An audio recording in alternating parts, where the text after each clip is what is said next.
Hello friends, आप सभी का स्वागत है technical I code YouTube channel पे। तो आज हम देखेंगे ट्रिग्नोमेट्रिक और polar coordinate method for circle drawing और circle representation circle drawing algorithm के अंदर। देखिए, हमने एक नया यूनिट स्टार्ट किया था, ठीक है, जिनका नाम है नया सेक्शन स्टार्ट किया था जिसका नाम है सर्कल ड्राइंग एल्गोरिथम। तो हमने उसके अंदर फर्स्ट वीडियो में क्या देखा था, basic concepts of circle drawing के बारे में देखा था, ठीक है जी। उसके बाद हमने क्या देखा था, polynomial method of circle representation हमने देखा था। तो आज हम देखेंगे ट्रिग्नोमेट्रिक और polar coordinate method for circle drawing या फिर सर्कल रिप्रेजेंटेशन हम देखेंगे, ठीक है। देखिए, मैंने जानबूझकर इतना बड़ा नाम लिखा है यहाँ पर, ठीक है, ताकि एग्जाम में किसी तरह का भी सवाल पूछा जा सकता है। कैसे कैसे सवाल पूछा जा सकता है मैं बताता हूँ।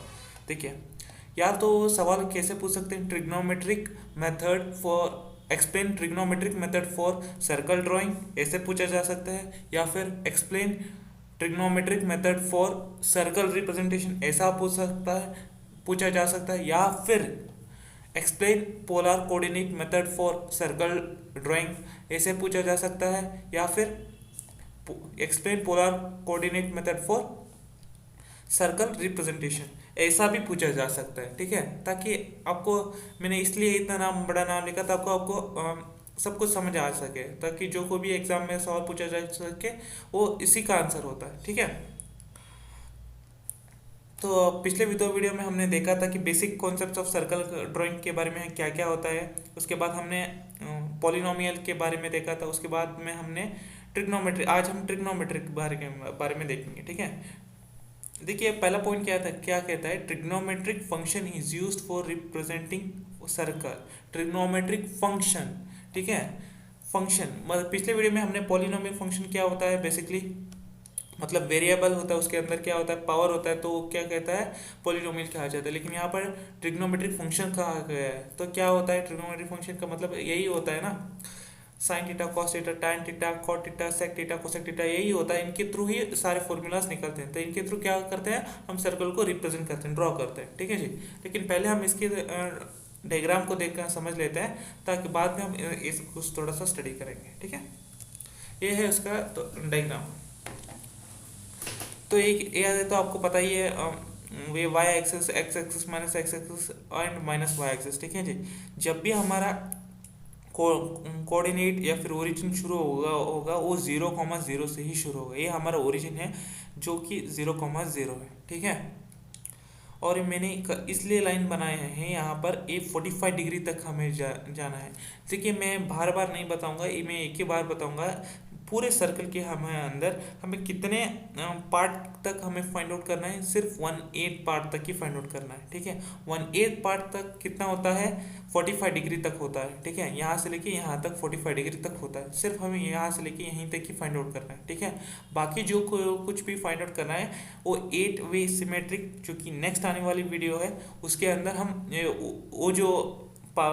वो जो रिप्रेजेंटेशन है, वो जो मेथड है, वो बाकी का फाइंड आउट करता है, ठीक है। हमें सिर्फ सर्कल का 1/8 पार्ट ही फाइंड आउट करना है, ठीक है। तो ये हो गया रेडियस, ठीक है, 45 डिग्री है। सिर्फ यहाँ से लेके यहीं तक ही हमें फाइंड आउट करना है। बाकी जो कुछ भी है वो 8 वे सिमेट्रिक रिप्रेजेंटेशन मेथड जो कि है फाइंड आउट करेगा, ठीक है। ये इसको पॉइंट को हम क्या कहते हैं, P of R cos theta comma R sine theta, ठीक है।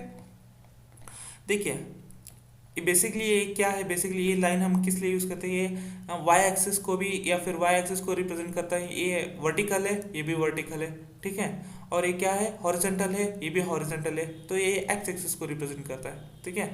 तो मैंने अभी क्या लिखा है इस रेडियस के इस वाले पॉइंट पे, P of R cos theta comma R sine theta. ये basically R cos X comma Y coordinate है, ठीक है, एक्स कॉमा वाई कोऑर्डिनेट। तो एक्स में क्या आ जाता है, आर कॉस थीटा, और y में क्या आ जाता है, आर साइन थीटा, ठीक है।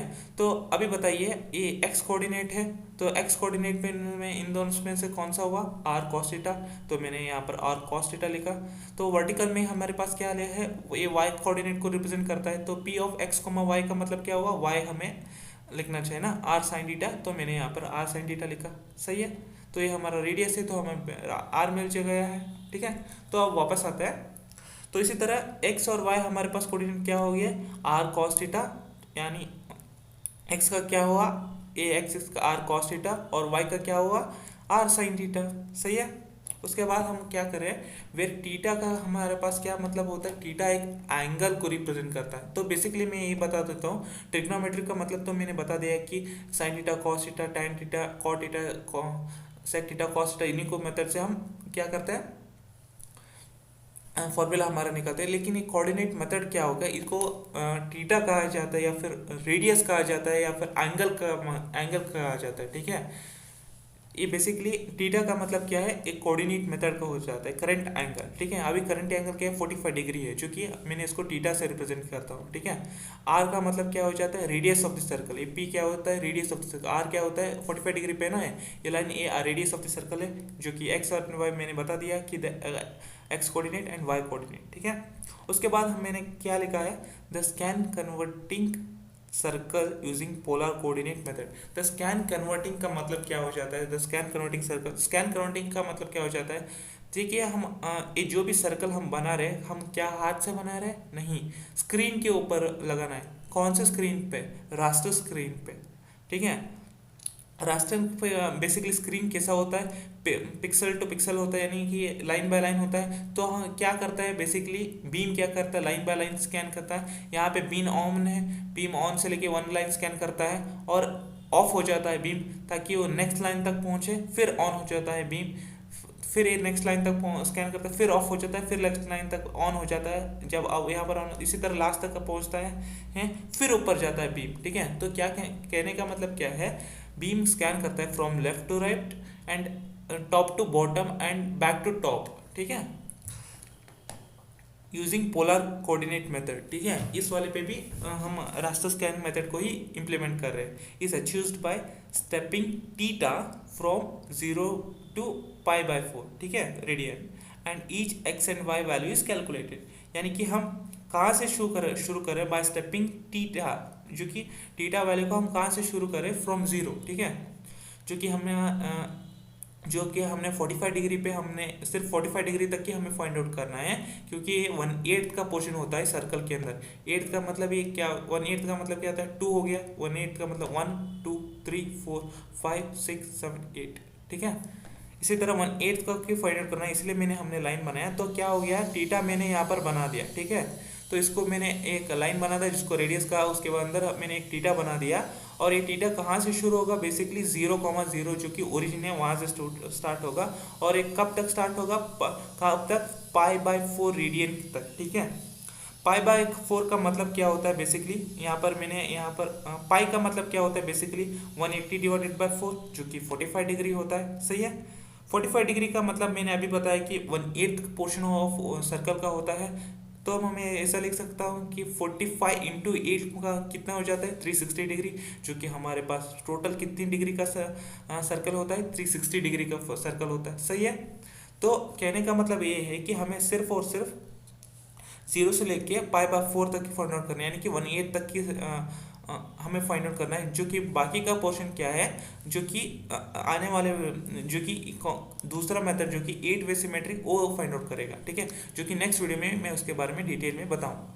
ठीक है, तो and each and X Y is calculated, जो कि अभी हमने देखा था, जो कि 45 डिग्री तक के हमें फाइंड आउट करना है। उसके बाद X and Y is calculated. कैसे हम X and Y is calculated, जो कि हम आर, हमें रेडियस हमें पता है, जो कि कॉस टीटा का वैल्यू हमें पता है, जो कि टीटा का वैल्यू जो भी है उसके अंदर डाल दो तो हमें एक्स कोऑर्डिनेट मिल गया। तो इसी तरह वाई कोऑर्डिनेट को कैसे फाइंड आउट कर रहे हैं, जो कि रेडियस को हम लेके जा रहे हैं उसको डाल दो, और साइन टीटा को हम जो भी बनता है उसको डाल देंगे, तो हमें क्या मिल जाता है, वाई कोऑर्डिनेट मिल जाता है।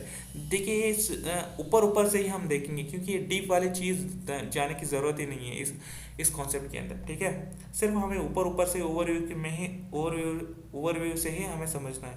ठीक है, उसके बाद मैंने क्या लिखा है, however this method is more insufficient method than polynomial method, because computation of sin theta and cos theta is more complex and even more time consuming। देखिए ये बेसिकली ये इनसफिशिएंट मेथड है। देखिए ट्रिग्नोमेट्रिक एंड और polar coordinate method ये, और ये insufficient method है पॉलिनोमियल से ज़्यादा। क्योंकि ये वो तो कॉम्प्लेक्स ही है, दोनों कॉम्प्लेक्स हैं बेसिकली। ये उससे ज़्यादा ये थोड़ा सा ज़्यादा कॉम्प्लेक्स हो जाता है और ये थोड़ा सा ज़्यादा कंज्यूमिंग हो जाता है, ठीक है, टाइम कंज्यूमिंग हो जाता है। कौन सा? ट्रिग्नोमेट्रिक और पोलर कोऑर्डिनेट मेथड वाला। क्योंकि ये हमें फाइंड आउट करना पड़ता है थीटा एंड साइन थीटा, वहाँ पर सिर्फ और क्या फाइंड आउट करना पड़ता है बेसिकली, वहाँ पर पॉलिनोमियल का फॉर्मूला क्या था? X square plus Y square equal to R square, ठीक है। एक छोटा सा होता है plus and addition find out करना पड़ता है, क्योंकि ये क्या होता था, ये ज़्यादा कॉम्प्लेक्स हो जाता है, ठीक है। दोनों कॉम्प्लेक्स ही है लेकिन ये थोड़ा सा ज़्यादा कॉम्प्लेक्स हो जाता है कंपेरेटिवली पॉलिनोमी है, ठीक है। तो ये ज़्यादा इनसफिशियंट हो जाता है compare to in polynomial method, ठीक है। और ये थोड़ा सा ज़्यादा टाइम कंज्यूमिंग भी हम ये हो जाता है, ठीक है। तो ये हो गया अबाउट ट्रिग्नोमेट्रिक और polar coordinate method for circle drawing और सर्कल रिप्रेजेंटेशन। ये सिर्फ ऊपर ऊपर से ही समझने की चीज़ें हैं, इसमें ज़्यादा डीप में जाने वाली ज़रूरत नहीं।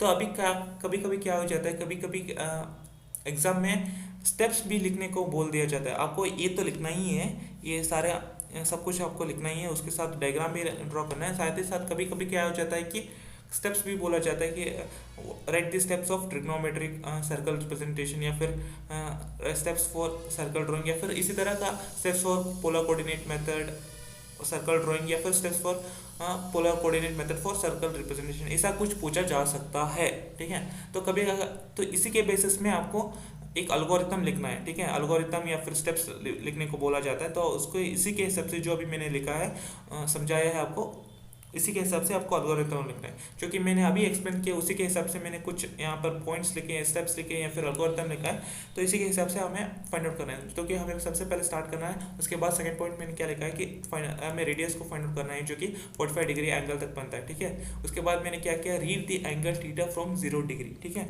हमें 0 डिग्री कहाँ से स्टार्ट होती है, जो कि हमेशा ओरिजिन से स्टार्ट होती है, ठीक है। इस बात को ध्यान में रखना, ठीक है।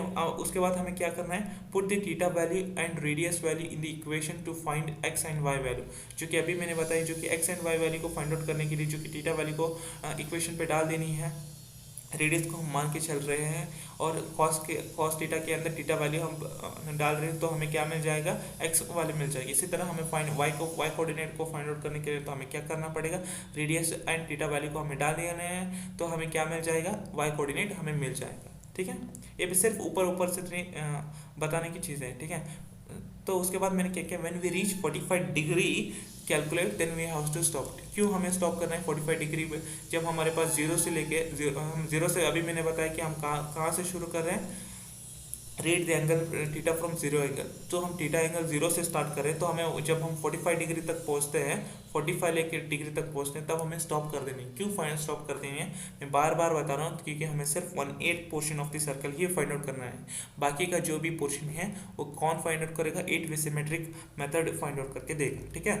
उसके बाद मैंने क्या लिखा है, यही तो लिखा है मैंने, when we reach 45 degree calculate, जो कि कैलकुलेट एंड स्टॉप, जो कि 45 डिग्री तक हम जब हम पहुंच जाएंगे तब हमें स्टॉप कर देनी है, ठीक है। उसके बाद now put 8 way symmetric reflection concept and find remaining portion of the circle, जो कि अभी मैंने बताया 45 डिग्री तक हमें फाइंड आउट करना है, जो भी वैल्यू बनता है, और वो एक्स एंड वाई कोऑर्डिनेट हमें मिल जाता है, और बाकी का जो भी सर्कल के अंदर पोर्शन होता है वो 8 वे सिमेट्रिक रिफ्लेक्शन कॉन्सेप्ट या फिर मेथड, ये हमें बाकी के रिमेनिंग पोर्शन हमें कैलकुलेट करके देगा, ठीक है। अब बारी आती है स्टॉप, बस इतना ही है, ठीक है। ये होता है एक सिंपल अल्गोरिथम, ठीक है। ये तो आपको अगर अल्गोरिथम लिखने को बताए तो ये लिखना, वरना या फिर स्टेप्स लिखने को बोला तो ये लिख सकते हो, लेकिन इनको भी ज़रूर लिखना, ठीक है। ये सारे पॉइंट्स और ये डायग्राम भी ज़रूर लिखना, ताकि आपको अच्छे खासे मार्क्स मिल सके। तो इस वीडियो में इतना ही था। अगर कुछ भी डाउट्स हो तो कमेंट सेक्शन आप के लिए खुला है, तो प्लीज़ कमेंट कर दीजिएगा, तो मैं आपको रिप्लाई ज़रूर कर दूँगी। इस वीडियो को लाइक और चैनल को सब्सक्राइब एंड बेल आइकन भी ज़रूर दबा दीजिएगा। अब इस वीडियो को नोट्स चाहिए तो नीचे डिस्क्रिप्शन पे हमारा वेबसाइट का लिंक है, तो वो वेबसाइट पे जाके इस वीडियो को नोट्स आप ले सकते हैं। एंड अगर अभी तक आपने हमारे टेलीग्राम चैनल को अभी तक आपने ज्वाइन नहीं किया तो प्लीज़ ज्वाइन कर दे, तो वहाँ पर डेली अपडेट्स आपको मिल जाएंगे। इस वीडियो में इतना ही, मिलते हैं अगले वीडियो में। Till then take care, bye bye.